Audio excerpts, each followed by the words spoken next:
Okay. Welcome, everyone. We are here to get to know Coach Peggy Matheson. I know her. I've known her for, has it been a couple of years now, right? Or maybe at least a year, but maybe longer, something like that. But we've been working together in the Thriving Singles community, and we do similar things with the coaching. But Peggy is more experienced, more certified, more I look to her as my advisor in many things. So I really appreciate the things that Peggy teaches and talks about. And there's James. Thank you for joining us, James. We're happy that you're Hi, here. James. Hey, I was um, just playing guitar and I saw oh, this come up, so I good. joined. Awesome. Love it. This is good. So I'll introduce Peggy. She is a betrayal trauma recovery coach. She's also, I'm just going to start admitting people that come through as I'm talking at the same time. People are coming through. She's also a podcaster. She does a podcast with Sharon Collier. How could I forget her name? I just interviewed her, and I love and know her too. So I just forgot her name for a second. Okay, but then she's also a best-selling author for She Is. She said, She said, okay, and I have your book. I'm going to pull your book out. Oh, you have it with you? because this is a part of my journey. Okay. So here's her book. She Said, from Peggy Matheson. And she's the best-selling author because of that book. And she's going to tell her story about the lessons that she's learned about her experience with abuse and betrayal trauma. She is passionate about helping others in this same journey, similar journeys. And the thing that I love most about doing this, and the most difficult and challenging part, is that, I'm sure we'll get into this. But she's really good at what she does, and validating both sides. There's two sides to every story with it, right? So it's so good for her to be able to understand both sides, and she's very great at validating both. She is an incredible coach. That's what I wrote that in the bio too, or the announcement. She I hear from many of her clients, anyone that comes to me to tell me that they are her client, they adore her. They just they learn so much from Peggy. And Peggy just fun. She loves theater arts. You're gonna have to tell us more because I'm not doing you justice. Performing art, she sings. Anyway, she's a lot of fun. You'll find she's just a whole bundle of joy and energy and fun. So and Peggy, I always say that, I always think that, so we were talking a little bit about this with Dee earlier when we first started, is that really the challenges that we have in our lives, always, it seems like the people who have the most challenges are the ones that may be the strongest, or maybe the most, even in some cases, the most radiant, because they learn from these experiences, and they learn how to turn them over into being growing experiences. So anyway, so I'm excited to hear Peggy's story. All of us are here excited to hear your story. So fill in any blanks, fill in any spots that I might have missed, Peggy. A lot of blanks, because it's been a long life. It's a lot of, well, I mean, like credentials and such, because I don't know if I missed any of those. Well, let me just start. Thanks. First of all, thank you so much. I really appreciate this opportunity. And I have to say, it really is my prayer that my story will touch somebody today, or whoever hears it in the future, that there will be something that will ring true for them, or that will inspire them, or will help them in some way in their lives. So having a purpose is such a big deal to me. And so I'm happy that my story has a purpose. And it's kind of funny because it had a purpose before I realized I was, going through the challenges I was in my relationship, and after, and it's a little bit different. It's kind of interesting. So let me start back when I was little. Yes, I love it. So I actually was born number 8 of 9 children. Mm. I am an identical twin. Oh, I didn't know. And my younger brother was not supposed to be born because my dad and her doctor convinced her to tie her tubes after we were born. Because my oldest sister at the time was 12. So there were 8 kids under 12. But at my grandfather's funeral, when we were 5 months old, Penny and I, my twin and I were 5 months old, she got pregnant with my younger brother. So 9 of us were supposed to be on the planet. We all made it. So I was raised in a family with a father who was very conscientious, and I realize now was rather perfectionistic, but he made a good living, but he had to really be careful because he had 9 kids and he had to provide for this large family. And I didn't put these words to it until recently somebody pointed out to me that that I was raised in a very achievement-oriented, perfectionistic home. There was a lot of, I love my parents. They were good parents. They are good parents. They both passed now. They are good parents, and we have issues just like everyone. So, but it was very strict, and my parents, unbeknownst to them, really felt like, I think particularly my father, that we had to show up as little adults when we were little. And so that, if people know what that is, that's when you expect a child to do something they are unable to do and be something they are unable to be, it creates shame. So I have dealt with a lot of shame, like a lot of us. And we just weren't really allowed to be children. Play wasn't, I mean, we did play. We had, like swing sets, we had a sandbox. It's not that we didn't play, but it wasn't like this thing that was really encouraged. I had to really learn how to encourage my own children. When I had my children, I have 3, and become that mother that was very supportive and encouraging, rather than expecting them, not giving them the praise that they needed until they'd gotten it perfect, which is kind of the way I was raised. It was spared until you got it right. And that's just hard as a child. And so all the things you said about me, like I'm joyful, I'm playful, I have all these things I love to do. I really have to tell you, my saving grace through my childhood, and also through my marriage, which was in many ways a great marriage, and then in many ways very hard, which we'll go into that later, but was my creativity.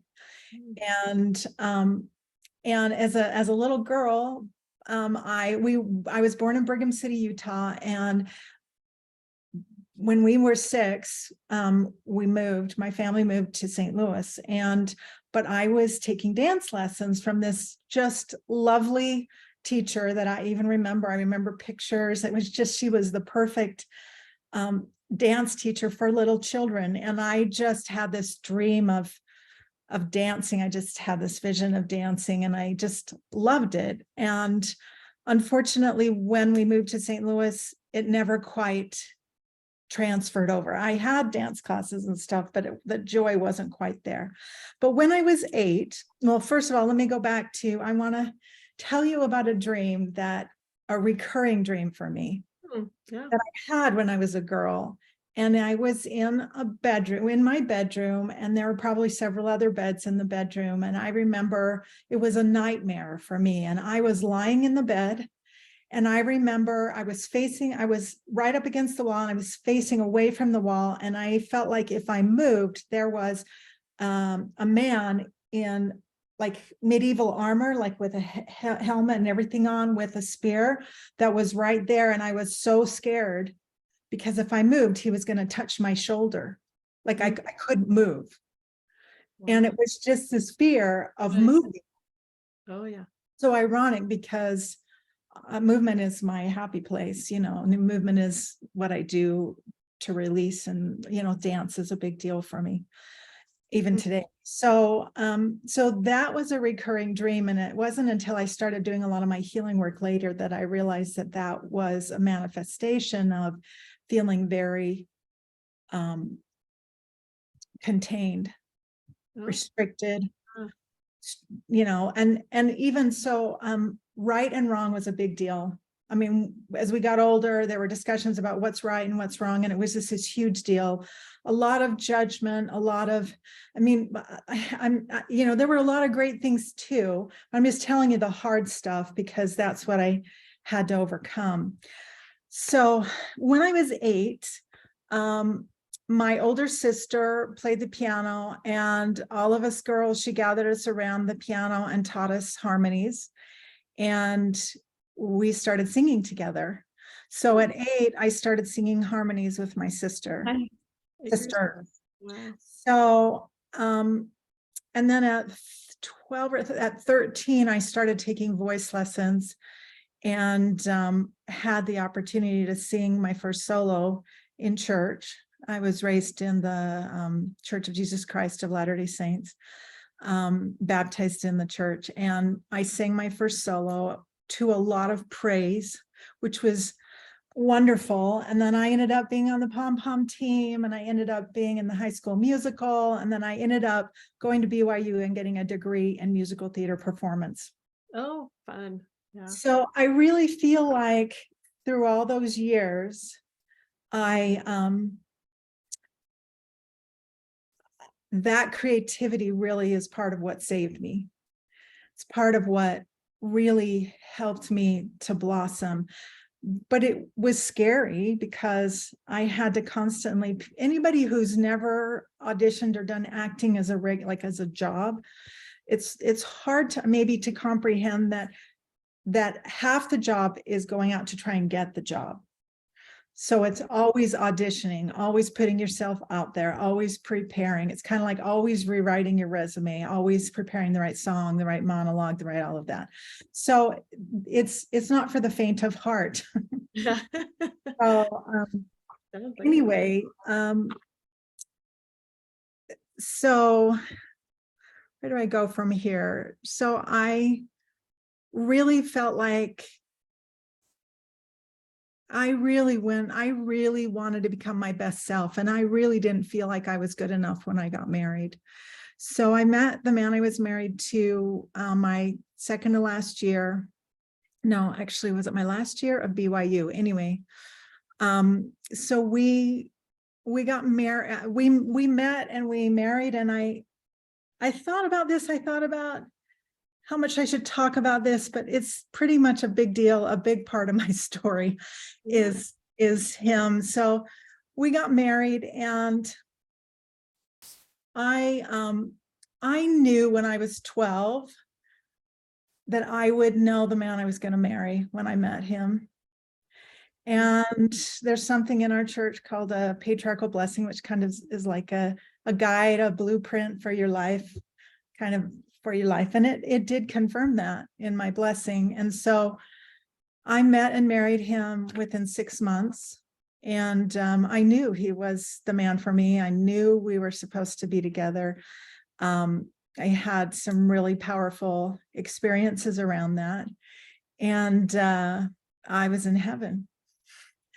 And a year after but I did know from the age of 12, when I first felt this, that there would be a major challenge in our relationship, in our marriage. And I was all in. I was like, it's okay, we can do this, right? From then until I met him and married him, well, the whole marriage, I was like, I'm all in, because this is a God thing. And I know it's a God thing. And so a year after we were married, he told me he was attracted to men. Mm. And so I took it in stride, and I thought, okay, this is our thing we're supposed to deal with. So and then anyway, I keep a journal. So I'm gonna fast. So I want to ask you, was this just sprung on you, or was it new epiphany for him? Was it something that he had hidden? Do you feel? I don't know if that's important, but I kind of wonder how much. At the time that Yeah. he didn't realize how, he didn't really recognize that that's what it was until after we got married. So I don't know. So this whole thing is gonna get flipped on its head as we go down the road about this whole relationship. But Yeah. so about 7 years into the marriage, things started kicking up for him. The attraction started getting strong and he started to go to therapy, started to become a big guy in the community, helping, there's a whole group of Latter-day Saints in the Salt Lake area, which is where we were living at the time, that don't want to identify as gay. They want to live true to their values. And so that community, he became involved with them and kind of became a big guy in that community, became a therapist that helped men who didn't want to be gay. And that was all very guided, according to him and according to what I saw. And I was all in on this mission. I felt like it really was a mission. I also felt like personal growth is my middle name. Like I said, I really didn't feel like I was good enough when I went into the marriage, and I thought I had married up. And I really felt like I wanted the opportunity to become my best self. And I knew marriage was a great path for that. I feel like it's God's path for that. I feel like it's divinely set apart for that the marriage covenant between a man and a woman is set up for us to become our best selves. So that's why it's hard. Quite frankly, that's why it's hard. And we meet the unfinished parts of ourselves in those relationships, in those intimate partnerships. And if you are unwilling to really face that, it's going to be a rough road. And so I thought we were both all in, because he was this therapist. He became a leader in this community. He helped to co-create events and retreats, healing retreats for men who didn't want to be gay. That was their choice. I was involved with helping women who were the wives of these men, and we had what we called Wives Healing Journey, and I was very involved in the leadership there. We, about halfway through the marriage, we went through, he was going through his own individual therapy, and we went to his therapist, and I finally felt like I was being heard for the first time through his therapist, and he got really pissed off. We had a 4-hour session and he really was pissed off and would never go back to therapy for himself, really, or with me. That was halfway through the marriage. It was a 34-year marriage. Did you see the question Dee's asking? Yeah, she's asking, was that the Evergreen Foundation? Yeah. He actually wrote the dedicatory prayer for Evergreen, and he made it a 501c3.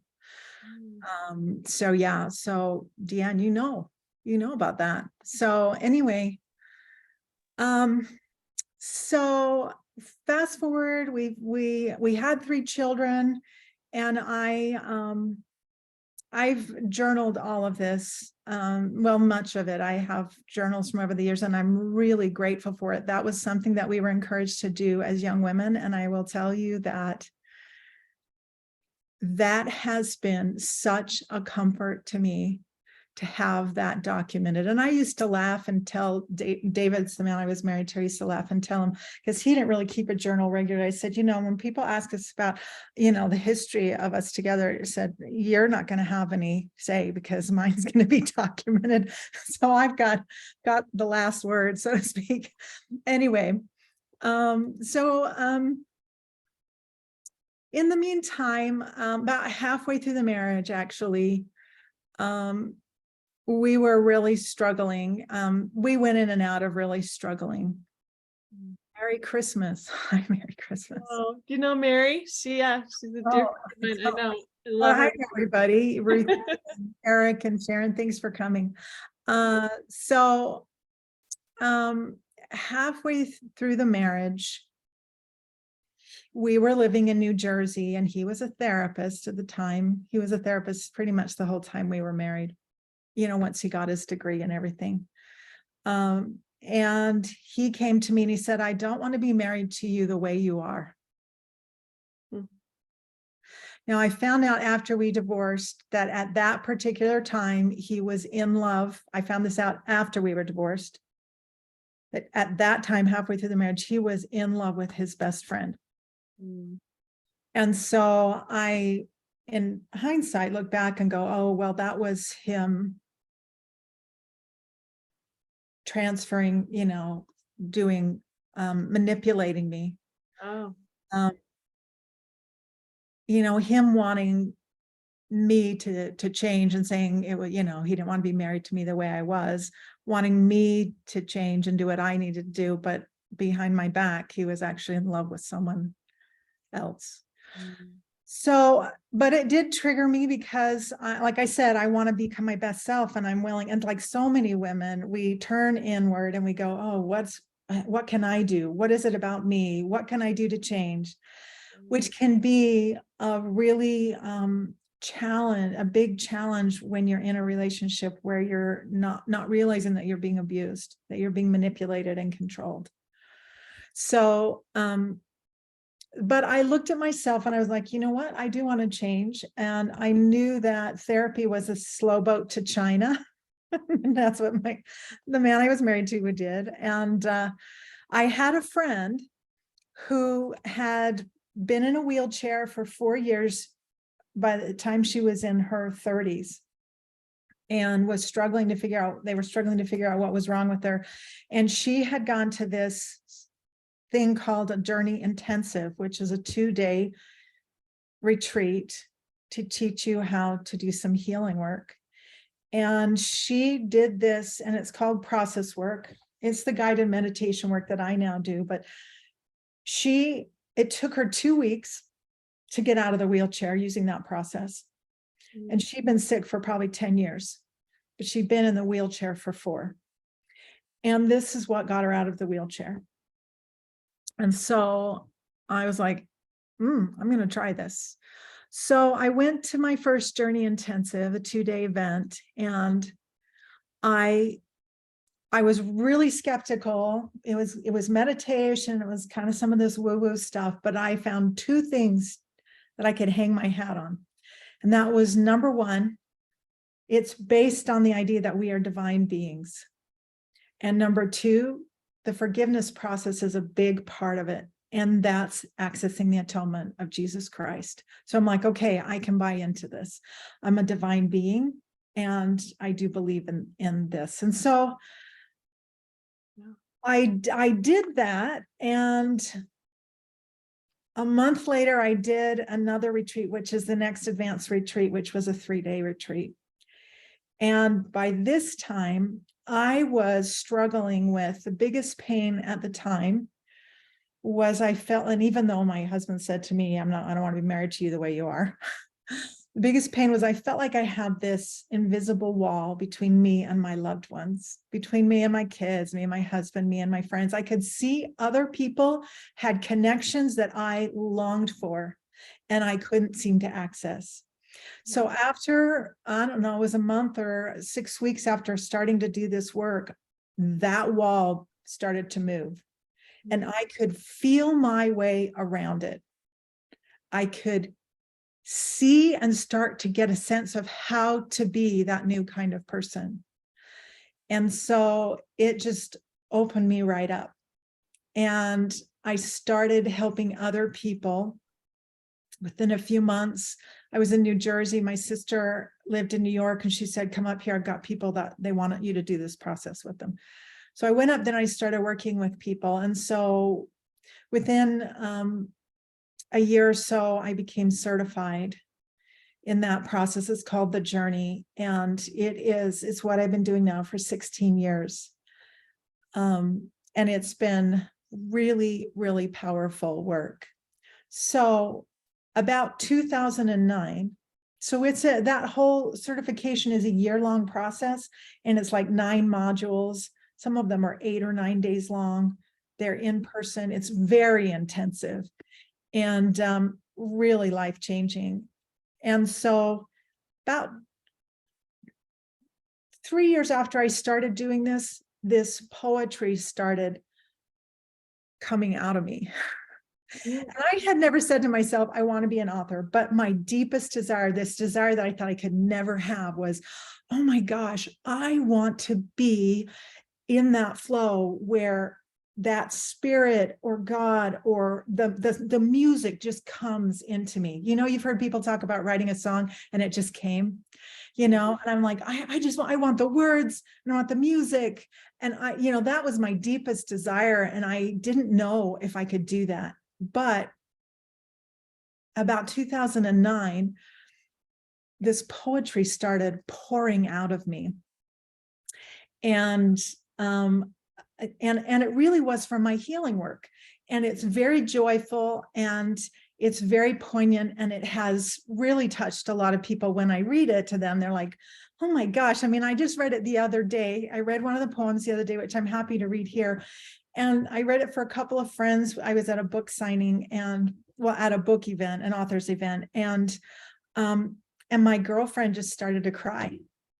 And it's not a sad poem, but it touched her so much with how I expressed and what I said that she resonated so much with it. And like I said, I'll read it. And this is the picture that goes with that poem. This one, it was the first picture I drew. I drew it in pencil and paper. It took me 10 years to figure out how to digitize so I could get it in, this form here. Yeah. So I anyway, have to tell you, what I like about it is that it's an adult coloring book, and I love adult coloring books. So I sit with my daughter sometimes when we're watching movies or whatever, and I do the coloring. So anyway, that's what I love about it too. I love the poems for sure. I love it all, but it's the art. It's the art part of me. Anyone who loves art and creativity and drawing and expression. it's awesome. fun. And I used to draw as a girl, but about 2011 or 2012, I did a creativity workshop. At this point, I was doing, like I said, I was helping with healing retreats. I was putting on workshops. I was doing different things. And I did a creativity workshop. And in the middle of that, as preparing for that, I hit a wall of fear. So, and I'm going to tell you, when I published the book, I hit that wall of fear. When we started the podcast, Sharon and I hit the wall of fear. And I'm like, and at those moments, I'm like, oh my gosh, why is it my life to do the growth thing, the personal growth thing? Because then I get to face all these fears. And it's darn scary. And every freaking time, I mean, I know what it is, and I've done so much work, and it still comes. So anyway, to add this too, because it always comes to mind when I hear about the fear and the overcoming, is James, who is in this call. James. I was going to say, James talks about, I love the way he handles it. Metabolize your fears. That's right. I have a question for you. Can you see it? Would you say that the discovery of your own infinite worth released you from the overwhelming fear? Yes, I would say that's a great question, James. I would say yes. And I feel like I changed significantly by the end of the marriage. So I'm going to fast forward really quick. We were married for 34 years. I've been divorced now for 4.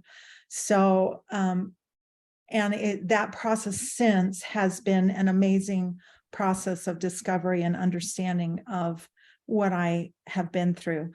But yes, this discovery, and this is part of what this book talks about, is my journey of coming to love myself, accept whatever the problems are. There's a poem in here that's called, what's the title of it? Clowning Around. I love clowning around. This is the that's what you're wanting. picture. So Clowning around. I'm an angel with wings. I'm a witch on a broom. I'm a clown in your eyes in a circus of gloom. All the gifts I can give and the spells I can cast and the life I can share if just given a chance. I'm not half as scary as the tone of my voice, and the deeds I have done could be anyone's choice. Okay, so this is now really speaking to the man I was married to, because he had a problem with the tone of my voice. So I'm not half as scary. So it's like the tone of my voice became this. I have to say, go ahead, finish. No, but this is also a power over thing. Just for because the tone of my voice, my power, my anger with anyone, and I've worked with a lot of women who've been betrayed. That is our power. That's part of our power. And he didn't want me to show it. And that's part of what I realized after the marriage is over. So I'm not half as scary as the tone of my voice, and the deeds I have done could be anyone's choice, but a clown, yes, a clown with a fistful of balls going round, up and down, and a fool to not let fall all the beliefs that are mine, from the wings to the broom, all the clowning around in a circus of gloom, the gifts I can give and the spell I can cast and the life I can share if I'd give me a chance. Now you've caught on to me, fooling around, stirring my brew and singing out loud. Ah, so you laugh at my scary little game, making light of my dance, though I try to be brave. This isn't really me, and yet it really is, clowning and singing and caring to live. I'm an angel with wings, I'm a witch on a broom, I'm a clown in my eyes in a circus of gloom. All the gifts I can give and the spells I can cast and the life I can share if I'd give me a chance. That's awesome. So that was part of me So good. trying to come to love myself. And it really is a journey. This book is really part of my journey of coming to love myself. So I did this creativity workshop and all my fear came up. So I had to write another poem. And then I had a couple of women there that were like, we're really mad we can't buy your book. I'm like, you want to buy my poetry? And they're like, yes. So one of the ladies became my accountability partner. And that was when the adult coloring books were coming out. And I thought, I used to draw. I don't know how to paint. I can't put color, but I could do black and white. So I started drawing for the book, and it's just been a joy and hard. And it took me 10 years to digitize it and to finish it. And I just want people to say, if you're in a challenging situation, if you're in a relationship, which I realized after I was divorced, that I was in a relationship, a system of control over me. And I could have never published this book and done what I've done in that system. So I was released from that system. He wanted out and he became gay.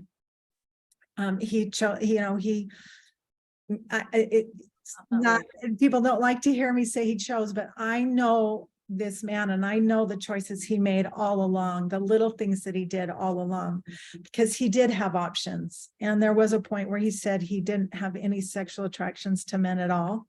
And then I realized at the end of the marriage, he actually hadn't done his work after he quit about halfway through the marriage. And he's self-diagnosed as having narcissistic tendencies and forays into addiction. And so anyway. Hey, Peggy, James has a question. Do you mind if I interject? Go ahead. Is your creativity now evidence of your bravery and proof that you have quit hiding? And he says also, what a beautiful poem. Oh, thank you. Absolutely. Evidence of your bravery. Yeah, I think so too. Absolutely. Yeah, absolutely. And I mean, one of the poems here is this the very first one? Let's see. No, it's the second one. Editing the Poet. Ah, So, and this is the picture. awesome. And it says, I forgot what it says. What is that word? Love. Let me see. Adventure. Oh, yes. Adventure. Heart. Some of the words from it, of being in the moment, I think. There's heart and adventure. I think it's just adventure, yeah. And then heart. I see heart.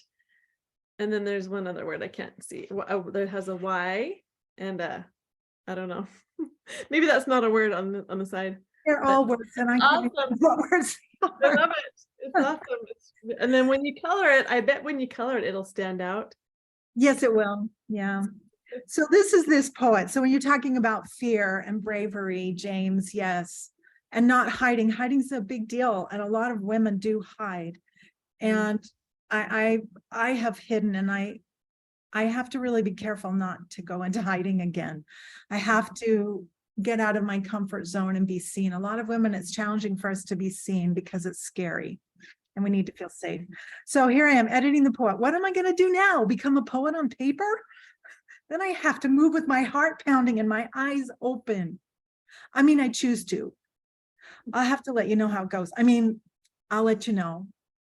The living adventure of being in the moment. I mean, living this adventure of being in the moment. I love it. There's my scary, I'm going to be a poet on paper poem. Anyway, so I really feel like as I look back after the marriage was over, as I was trying to put this all together, and this is so common with I've mostly worked with women who have been betrayed, and I know men have too. But so I'm speaking more from a woman's point of view, and I, may resonate with some of the men, but I feel like I just lost my thought. Darn it. I spent too much time explaining why. Well, you're explaining how for women, it's about hiding. A lot of it is about hiding. I think it might be the same for men too. Just hiding from, if you're kind of put, under the thumb, it might feel like You were killing it, and then you started to qualify it for men, and you don't need to. You There tell your fucking story. It's a beautiful story. It's a beautiful story. And I was in a system where it was really all about him, and I was all in for that. I was like super supportive. It was his mission. I adored him. I was his number one fan. And then at the end of the marriage, I really had changed so much. And I did wake up one morning. There was a strength in me that I had not ever seen before. I had never felt it before. And I'm a strong woman, and most everybody would say to you, they've always thought I was a strong woman, but I often don't feel strong, as many women often don't feel strong. But this poem, this was just like a year or so before I knew I was getting a divorce. And we were struggling. There was a lot of disconnection, and he was refusing to go to therapy. I was, wanting to go to therapy with us, but he wouldn't do it. And I woke up this morning, and this presence was there when I woke up. And so I wrote this poem called She, which is part of why I titled this She Said. She. Let me show you the picture too. I hope it's okay for me to share all of these pictures. This is a big part of my story. So you can see the eye in the middle. And the thing you can't see with this is that there's actually an outline of a heart, and a gut and a head. Because those are all really important places where we gather information. And so this is when I realized, and I realized this looking back, that I was a different person, and I no longer was participating in that old system with him. And that, I believe, is part of why we got divorced, because I would not participate anymore. But unbeknownst to me, that's what was happening. So she came to me this morning, the one who's all grown up, the one I've needed all along to say, this is enough. I don't think I know you. How'd you get in here? You've always been somebody else. A longing felt so dear. She's calling me to action, here to help me win the battle I've been fighting, to find the strength within. But I'm not known how to capture what it might be like to be the person out there that seems to get it right, to stop and start and finish and move in one straight line, to make whatever happen and make it all be mine.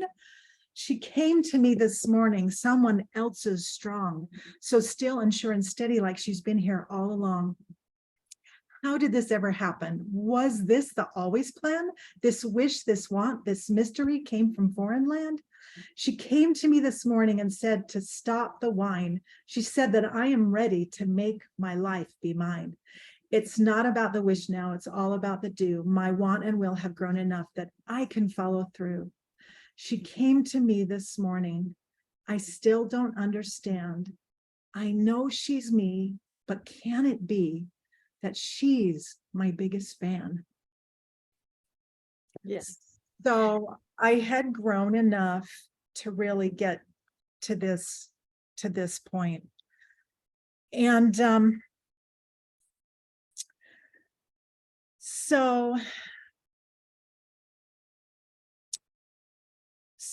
the man I was married to and I had a strong mission, and we actually were both leaders in this whole community. And we actually had a video of our story out, and I was able to get it taken down when he came out as gay, and it hit international news, and that was a whole other thing. Oh, wow. I had, My goodness. okay, so I had people wanting my story, but I was also in a group online that people invited me to, which was a straight spouse network, and it's not affiliated with any religion, but it's straight spouses, men and women. And I was kind of ostracized in there because my story didn't jive with what they wanted it to be.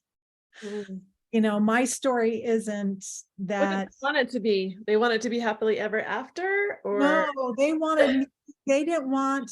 So I have seen, and I believe that there, and I know there are people, I have friends, longtime friends, who are making it work, where they've done their work, their healing work, and they're living, a gay man is living with, well, a man who is same-sex attracted is living with a wife and living and has children and a family, and they're happy, which is what our story was. But what I realized when he came out is it wasn't as much about being gay as it was his personality. And I went looking to figure it out because I was like, what happened? And what I discovered was that he actually, I believe he's because he self-diagnosed as a therapist as a narcissist. I'm going to use this. And I found out he's a covert narcissist. And because the narcissist didn't directly relate, it didn't fit, but the covert did. And so either way, he's a very controlling personality. And I had so much confirmation when he came out from his friends, from people in the community, where they told me things. I could see the smoke, but I couldn't see the fire. I could feel the smoke, but I couldn't see the fire. So I had so much confirmation. Heavenly Father really was so, he said, look at this, look at this, look at this, look at this. And I was like, oh my gosh. So I really went through this process of trying to figure out what my story was, because, and this is where the journals come in. And so then I pretty quickly got into a training that's called Association of Partners of Sex Addicts and Trauma Specialists. And I got my got my life coaching training, and I started to work more with women who'd been abused. And I started in that process, I was piecing my story together and coming to terms with what the heck had happened, because I had my happily ever after. And I started to realize I'd been in an abusive relationship the whole marriage. And I went back through my journals and I highlighted things that now I knew what they were. I could see in the writing, I could hear in my words the trauma I was in. I could see the yo-yoing up and down. And so that was a lot. There's a grieving process when you wake up and you realize that that's what you've been through, that it's not, you have to grieve the loss of that, of who you thought he was, who I thought I was, and what I thought the marriage was. So back to James's thing about my confidence, at the end of that marriage, is the only marriage I've been in. At the end of my marriage, I knew who I was. I knew who I was, and I knew what I had done. And I could see him clearly. And Heavenly Father just gave me this clear picture. And I knew where I had been, and I knew that I made the right choice. The choices I had committed to making, I made. I stayed true to my promises that I made to the man I was married to, that I made to God.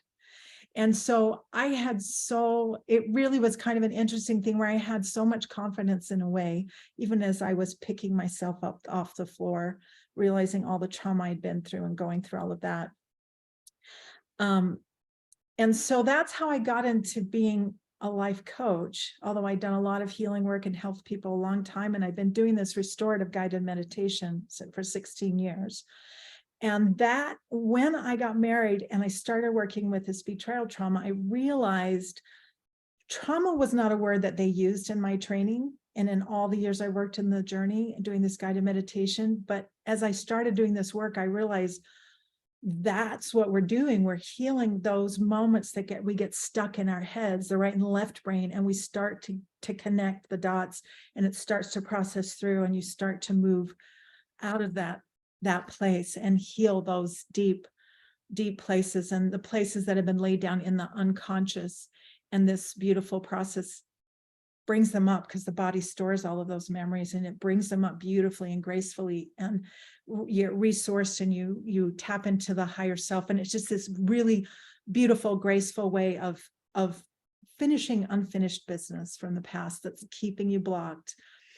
So I wanted to share a couple of more poems.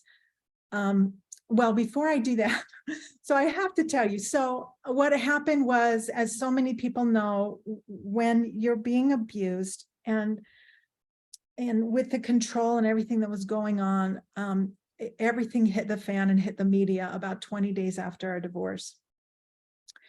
And it was just a media firestorm. It, like I said, it hit international news. And I'm sure. What's that? They love the gossip, right? Is that what it was about? Well, and he really tried to pull me into that, that vortex of his. And I was really counseled, and so gratefully that I did not do anything. I did share my story, and I knew that I would get pummeled no matter what I said. Mm-hmm. I knew that would give him attention, and I knew that I would get pummeled because my story is outing him as an abuser. It's, he was outing himself as gay, and I was outing him as an abuser. And so there was a lot of fear around that, and how to say that. But the hard part is that the lie is the abuse, and he was not telling the truth in the media. And that was really hard for me. And that's abusive to me. He was withholding truth so that he could, finesse and make it the way he wanted it to be. And so that was really hard. So by this time I hadn't published my book, and I hadn't been writing as much, but I woke up one morning and this poem was in my head. And this poem, I've had clients say, can I take that poem and share this with my therapist so that they understand what I'm going through? Okay, so by this time, I blocked his phone. I was doing no contact except for email. That was the only way. And I wasn't seeing him at all, except for at a distance a few months later at one of my son's graduations, right? So this poem came up. It's called I Got Hit Last Night. He's never hit me, and he's never been violent except for during the divorce when he threw a glass on a marble floor, on a granite floor. And I didn't physically. That's one. It's a threat, and that's the thing is I didn't. If you feel threatened in any way, that's abuse. That's, and so anyway, so I got hit last night. I didn't see it coming. It wasn't like I knew it. It crossed me with a thumping that was bumping, but not in black and blue. It thumped and bumped inside me, and I knew it wasn't true. He said it like he meant it, but something seemed so wrong. The words he said, I said, to me did not belong. I'm sure I didn't mean that. It wasn't my intent. So please forgive and let this rift not cause more discontent. But on and on he threw it and kept the pummel round until he'd gotten to it and left me on the ground. I didn't even know it, but somehow I could hear my heartbeat had been beaten and I had disappeared. I'm sure that something happened last night, and all I know is this: it wasn't with a pumping of a tightly wound up fist. It's not like I could see it or even feel the pound, but something had been beaten and the swelling was profound. I got hit last night. I didn't see it coming. It wasn't like I knew it. It crossed me with a thumping. That is a good one. So So I can see why your friend would want to share that with their their therapist, because it's just describes exactly what they're going through. it describes the emotional abuse, the invisible abuse that nobody can, that leaves us so confused. We have no idea what just happened. And we're trying to make sense of it, and we've just been beaten up Mhm. emotionally. We don't, and we're trying, and we're left in trauma. It creates this trauma. So anyway, so I was not talking to him at all.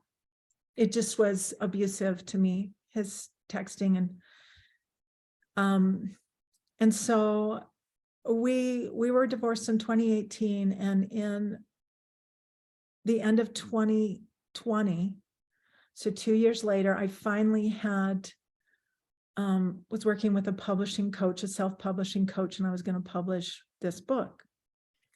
And it was going to be over for Valentine's. I was going to do it as a Valentine's launch, and which was perfect for the book. And I had just frozen in fear, and just all of my crap was coming up, which it does every time you try to stretch and move forward. Oh. And the interesting thing is, I realized, so I was putting up a website. In the back of my book is my, is an author, a little note about the author, and I out him as an abuser there. And on my website, my about page talks all about this, and I out him as abuser there. So this was the first time that I was publicly stating what had happened to me. Yeah. And so there was a real reason in some ways for that fear, although it has, and none of it's come about, but because I could be skewered on either side of the media, Yes. gay or not gay or whatever. And the fact that I call him out as an abuser I just was scared. So here's a funny story. And my daughter said, Mom, if there's ever a story written about our lives, you have to start with this scene. So I'm going to tell you this scene. So this is like 3 weeks before the book's being published. I've got the website ready, and feel like I'm hitting this wall of fear, just petrified.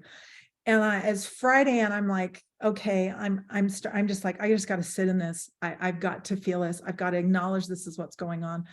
And then the next day I had a first date, and we ended up having to cancel what our plans were and change to something else. So we were going to go to the theater and decided to go to the aquarium. Well, the aquarium, you have to get tickets for a specific time. So we got 2:00 tickets. So we went to lunch first, and then we went to the aquarium. Well, the aquarium has these big open, high ceilinged hallways, and then out of the, and into these rooms where the aquariums are dark, like these big open spaces that go into this dark. So I'm with this guy. I've been with him for like an hour and a half. I'm not super excited or comfortable with him. And I'm walking right by this dark aquarium area, and all of a sudden, out of the dark, I hear, "Grandma," and it's my grandson. And out comes my then 4-year-old grandson, and then his older brother, and then my daughter, and then her dad, my ex. So I have not seen him on purpose for like 2 years. And on this first date, all of a sudden, we're not even from a distance seeing each other. We're like right together at this time. They were not planning on being there. They were supposed to be doing something else to celebrate my oldest grandson's birthday. And here they were. And so this awkward moment, we said hi, and I, of course, smiled, hi, la, la, la. Anyway, and then we walked away, and all I thought of was, I just wanted to bolt. I just so badly wanted to bolt. And unfortunately, this guy I was with just really didn't get it. And he kind of turned it on me by the end of the date, and it was like, done. But anyway, it was very powerful for me. I'm like, wow, how do you bring that up, right? I've seen him for 2 years. I'm about ready to publish this book, about ready to call him out publicly as an abuser. And anyway, when I saw my daughter the next day, she laughed and laughed. She says, Mom, that hat story. She said, do you know how many things had to be in place for us to be in that place and run right into each other? I'm like, I know. So anyway, it was pretty funny. Yeah. So I'm to I want to share this last poem with you. And my journey has been one of overcoming really a lot of negative thoughts about myself. And a lot of people looking on the outside and don't see that because I'm a performer. Forgot to say, I have a degree in musical theater performance. I've been on stage, I've been in films. And, I did talk a little bit about that. So people think confidence in that. Yeah, they see that as confident. They see that I don't, people really read things from the outside and they don't really know. But I still, to this day, as much work as I do, because I am putting myself out there constantly, I have to be vigilant. And I still have voices sometimes in my head, and I still have to do my self-care. That is so vital. Self-care is, when we're talking about emotional abuse or any kind of abuse or being in a controlling situation, self-care is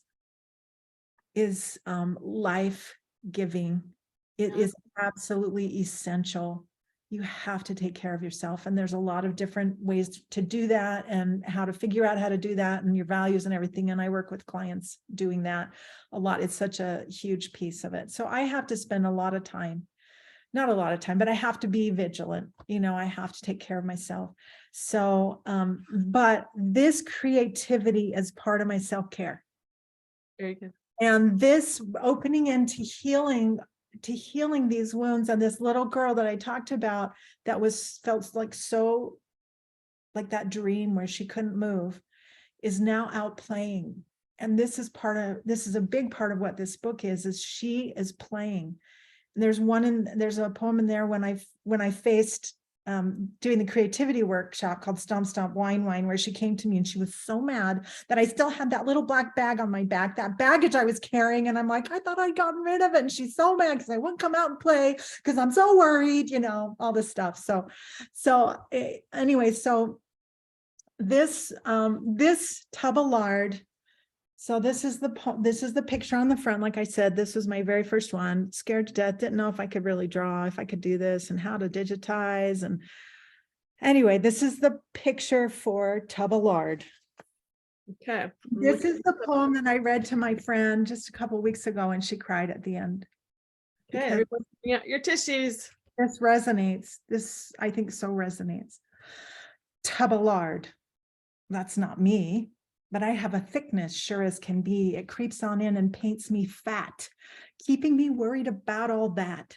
Then the thoughts come flooding too. They keep me from really seeing you, for I'm worried about me now, how I look. I know it's not the cover, but the book, yet I have a critic in my head that makes me feel so bad that I eat bread or stuff my face at night when I'm sad. That old fart, she makes me so mad. So I worry and I fret and I work out and I sweat, and the thickness starts to go and the critic starts to say, see, you're not so fat now. You are better than the rest. And I should kick her out and lock the door, but I really like the fact that she thinks I'm the best. So I seesaw and I gloat and I float and I sweat and I put her in the closet and I play this little game. If I just forget about her, then maybe she'll go away. Then the thickness starts to creep and at the door she starts to peep. And here I feel all bad again and names start flying like fat again. Oh, stop it now. I'm done with this. And hug her big and plant a kiss. I love you anyway, I say, any way you choose to play. And so it starts. I change the game to loving me and her the same. So now, no matter what she says, I send my love and go to bed. That's awesome. So that's about self-love and compassion for yourself. And I will end this, and you guys can ask me any questions you'd like, with this thought. super, super important. If you do not love yourself, you cannot love anyone else. And this is where a lot of pain comes from, and a lot of unhealthy things happening. And I really believe, because of things that the man I was married to told me at the end of the marriage, he told me directly that this was the main issue. If he had loved himself, really loved himself, and done the work he needed to do, which I realized at the end of the marriage, he hadn't done his work for half the marriage. He wanted you to do the work, right? Right. And that would have made a difference. Yes. But loving ourselves. So when I say love me and her are the same, it's such a big deal. So, and that's part of the self-care. So there you go. Peggy. Hey, you guys, you're welcome to turn on your cameras if you'd like to join in the conversation if you have anything, if you want, if you have any questions for Peggy.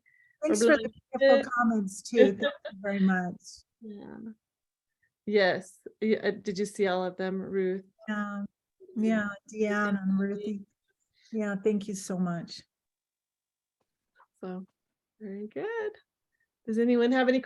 You know what? I do have some questions actually. Let me look at this real quick. Or comments? I mean, anything. I got a question. I'm interested in this creativity that's come around, right, through this process. Mhm. I have had a similar experience, but I'm wondering if now that you look at it, do you feel like you were deeply creative all along, but not able to see it until you could hold your value? That's a good question. That is a good question. Yes, probably so. You know, years of being on stage, I remember it was just so, I just was always fighting this feeling that I wasn't good enough. I wasn't pretty enough. And really my marriage really capitalized on that doubt. Self-doubt has been just the biggest part, pain, and of my existence. Although very little anymore because of all the work I've done. It's really not as, but that confidence in that creative space absolutely opened up with all of my healing work. There is just this wellspring of creativity. And I really believe there's so much healing. And I feel like all that creativity really kept me in a place where I was kind of held during those difficult times, my marriage. And so it just feels like this incredible gift and miracle that I've had this all along, and that now I see it and feel it so fully, as you see in the poetry that I've written.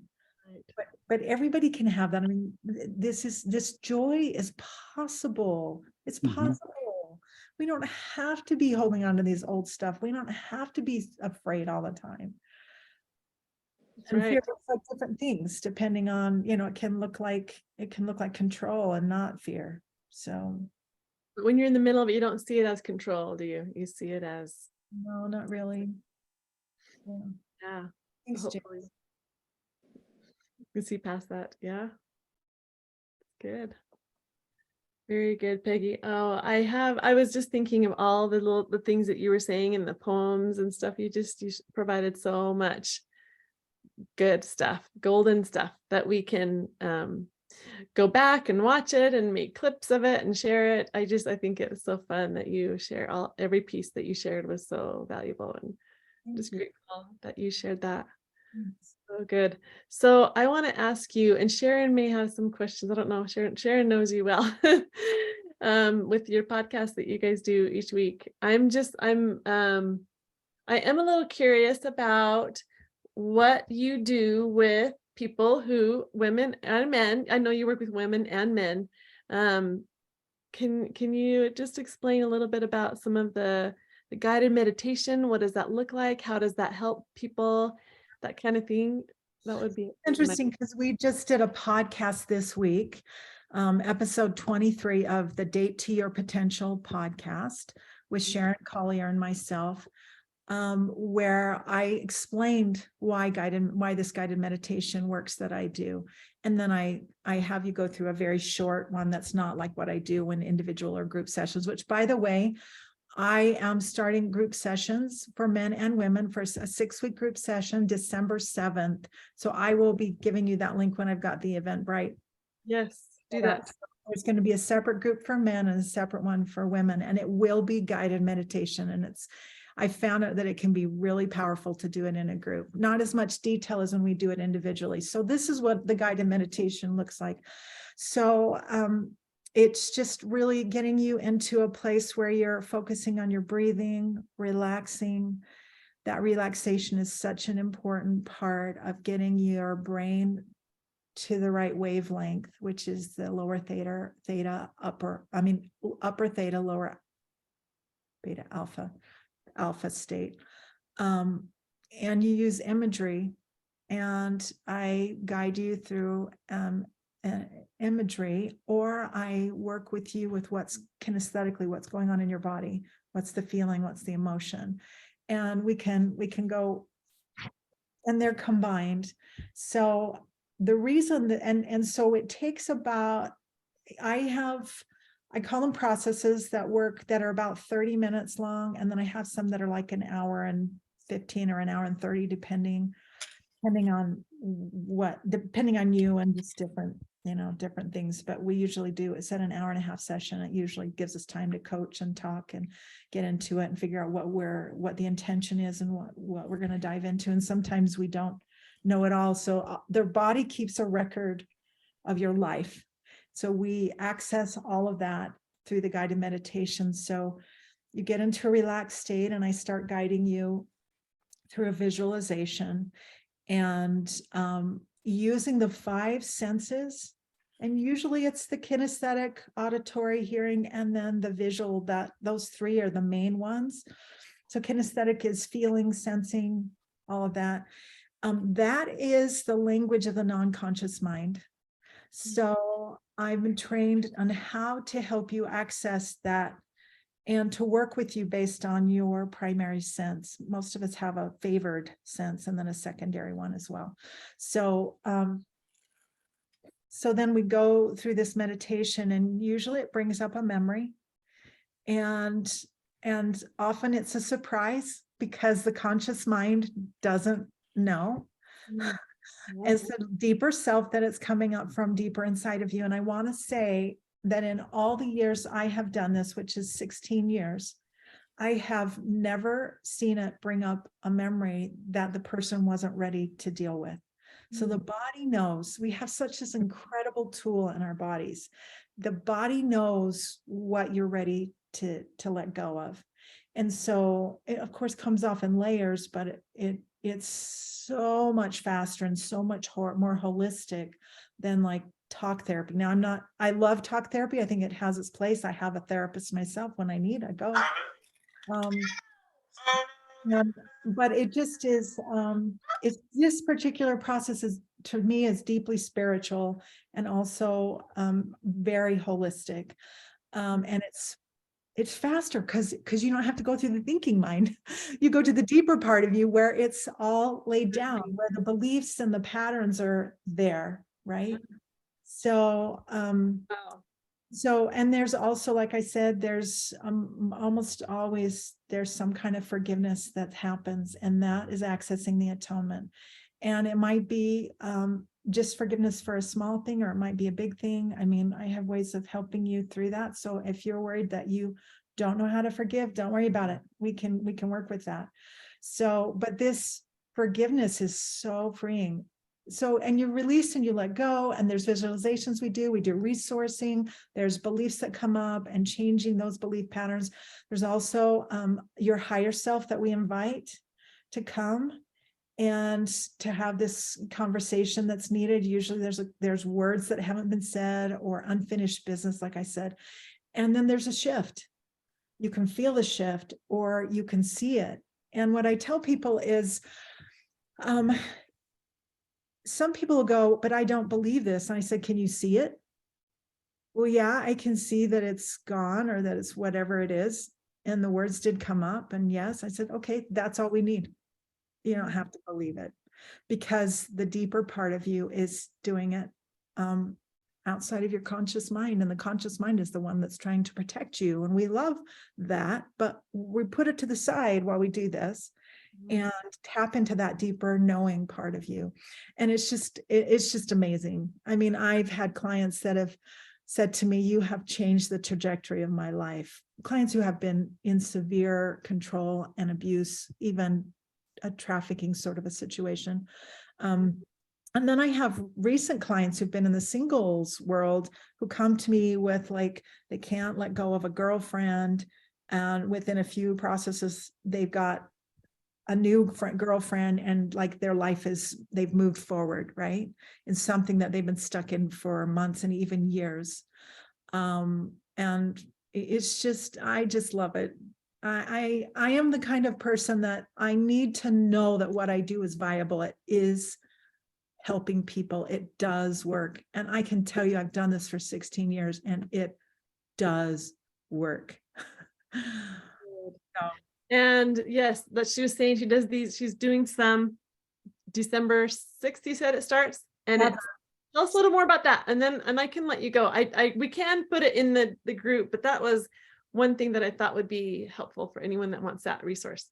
It's like I've tried to remember what you said. I wrote it all down. And of course I don't have my notes with me. Actually, 6 weeks. Is that what you said it is? It'll be 6 weeks. It's And going to then- start December 7th on a Wednesday night, 6 o'clock for the women's group, 8 o'clock for the men's group. It'll be an hour and a half each session. We'll have time when we start to kind of check in. I like to do a check-in, see where everybody's at, kind of what they're feeling, what's coming up for them, do a little bit of coaching, and then we dive in. And then at the end, we do some journaling, which has proven to be super powerful. The journaling at the end, when you're tapped into that deeper part of yourself, whew, there's some great counsel that comes from that. So it'll be once a week for 6 weeks. We're going to do the 3 weeks before Christmas. Then we're going to take a break in between Christmas and New Year's. Christmas is on a Sunday, New Year's on a Sunday. So that week we're going to take off.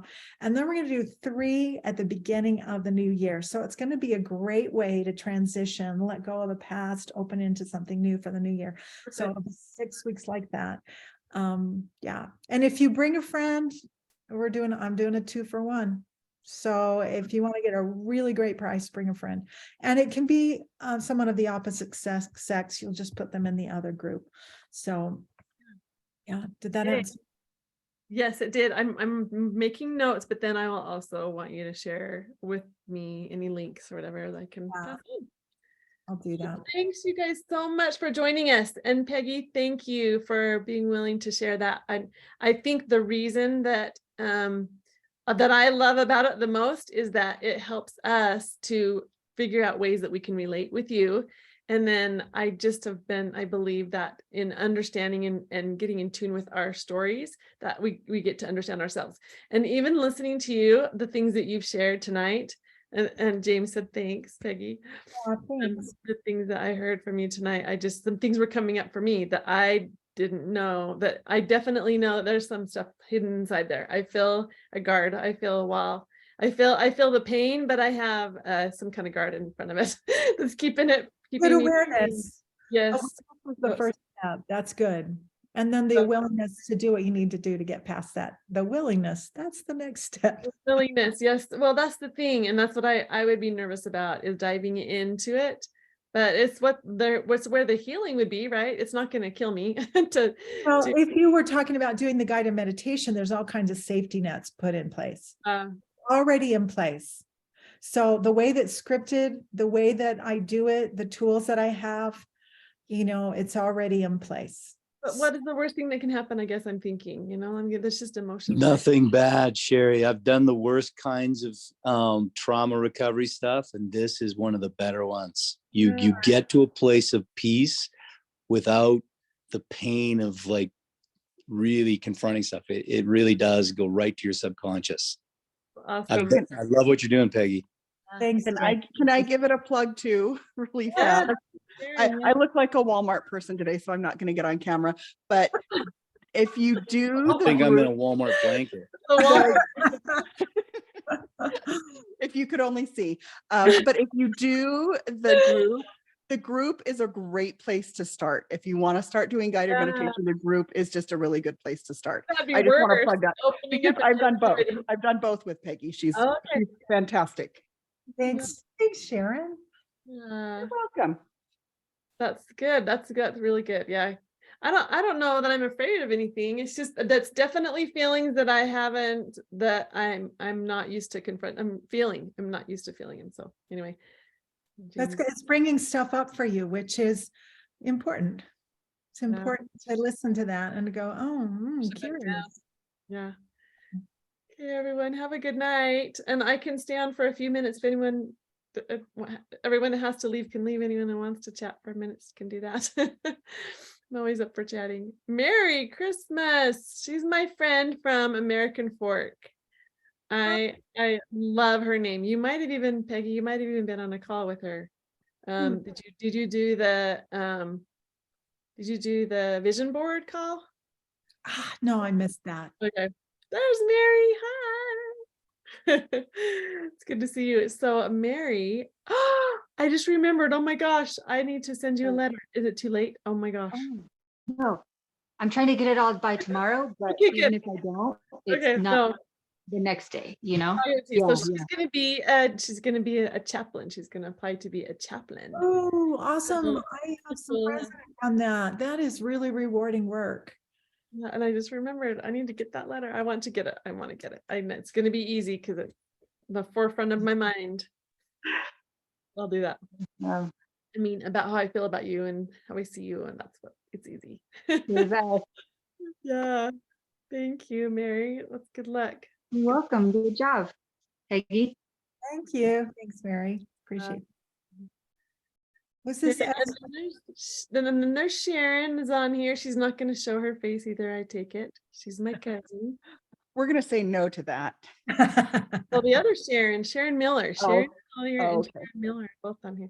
So I'm thinking that Sharon Miller might not. She might not even hear me right now. Oh, she's on mute and she probably doesn't know it because I heard some background music. So I put her on mute. And yeah. she probably can't get off of mute when I put her on. I wonder if she is. Anyway, it's okay. So there's Sharon. Well, thanks you guys. I guess I could have stopped recording. We're just chit-chatting. We'll stop the recording.